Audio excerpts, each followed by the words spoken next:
قرآن مجید میں جنت کا ذکر تو کئی بار آیا ہے، لیکن ایک صورت ایسی ہے جو اس کی تصویر بالکل ہی الگ انداز میں کھینچتی ہے۔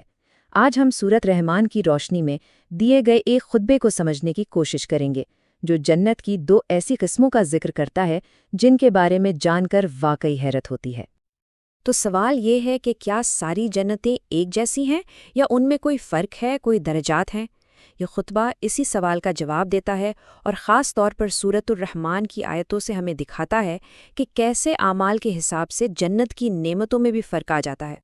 اچھا، اس خطبے کا پہلا نقطہ ہی بڑا دلچسپ ہے، وہ یہ کہ سورۃ الرحمن میں ایک یا دو نہیں بلکہ کل ملا کر 4 جنتوں کا ذکر ہے۔ جی ہاں، 4، اور یہ 4 جنتیں 2 خاص گروہوں کے لیے تیار کی گئی ہیں۔ تو آخر کون ہے وہ خوش نصیب لوگ؟ تو خطبے میں بتایا گیا ہے کہ یہ 2 گروہ ہیں۔ پہلے ہیں مقربون، یعنی وہ لوگ جو نیکی میں سب سے آگے نکل گئے اور اللہ کا خاص قرب حاصل کر لیا، اور دوسرے ہیں متوسط، یعنی وہ نیک لوگ جنہوں نے سیدھا راستہ اپنایا۔ اور ظاہر ہے جیسا دنیا میں ان کے درجات کا فرق تھا ویسا ہی ان کی جنتوں کی شان میں بھی فرق ہے۔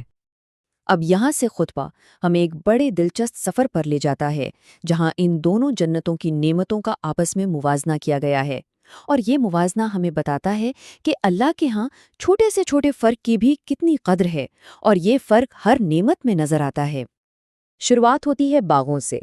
اعلیٰ جنت کے لیے لفظ استعمال ہوا ہے ذواتائے افنان، جس کا مطلب ہے طرح طرح کی شاخوں والی، یعنی وہاں تنوع اور فراوانی کی انتہا ہے۔ اس کے مقابلے میں درمیانی جنت کے لیے لفظ ہے مدہامتان، یعنی اتنی گہری سبز کہ سیاہی مائل لگے۔ خوبصورت تو ہے، لیکن پہلی والی کی طرح ورائٹی کا ذکر نہیں۔ تو یہ پہلا اشارہ ہے کہ ایک جنت میں فراوانی ہے تو دوسری میں گہرائی۔ پھر پاری آتی ہے چشموں کی۔ اعلیٰ جنت میں ہے عینانی تجریانی، یعنی 2 چشمے جو بڑے سکون سے بہہ رہے ہیں، جو ایک دائمی اور پرسکون بہاؤ کی علامت ہے۔ اس کے برعکس درمیانی جنت میں ہے عینانی نداختانی، جو زور سے ابل رہے ہیں۔ خطبے کے مطابق ایک پرسکون اور مسلسل بہاؤ ایک پرجوش ابال سے زیادہ اعلیٰ نعمت مانی جاتی ہے۔ اور جب پھلوں کی بات ہو تو فرق اور بھی دلچسپ ہو جاتا ہے۔ اعلیٰ جنت میں ہر پھل کے جوڑے ہیں، یعنی ایک ہی پھل کی 2 الگ الگ قسمیں۔ ذرا سوچئے کیسا زبردست انتخاب ہوگا۔ جبکہ درمیانی جنت میں کھجور اور انار جیسے بہترین پھلوں کا خاص طور پر ذکر کیا گیا ہے۔ یہاں بھی صاف ظاہر ہے کہ ہر چیز کا جوڑا ملنا ایک بہت بڑا اعزاز ہے۔ اور اب بات کرتے ہیں آرام گاہوں کی۔ یہاں قرآن کا انداز بیان تو کمال کا ہے۔ مقربوں کے لیے فرنیچر کی باہر کی خوبصورتی کا ذکر ہی نہیں کیا گیا، صرف یہ بتایا گیا ہے کہ اس کا استر یعنی لائننگ بہترین ریشم کی ہے۔ مطلب جب اندرونی حصہ اتنا شاندار ہے تو باہر کا عالم کیا ہوگا۔ اس کے مقابلے میں متوسط جنت کے لیے خوبصورت سبز تکیوں اور ایبکری نامی بے مثال قالینوں کا ذکر ہے۔ اچھا، تو یہ تو ہو گئی مادی نعمتیں۔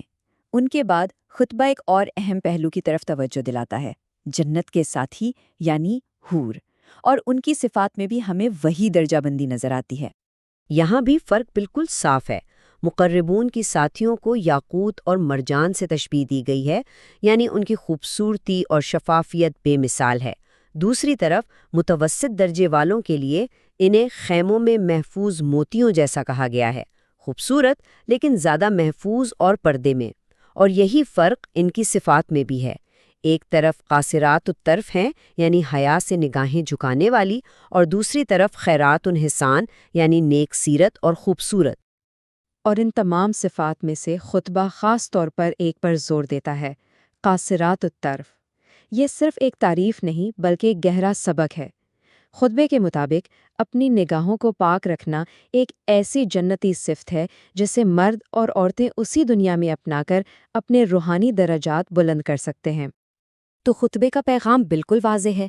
نگاہوں کی حیا کوئی معمولی عمل نہیں، بلکہ اس کی قدر اتنی اونچی ہے کہ اسے مقربین یعنی اللہ کے سب سے قریبی لوگوں کی صفت کے طور پر بیان کیا گیا۔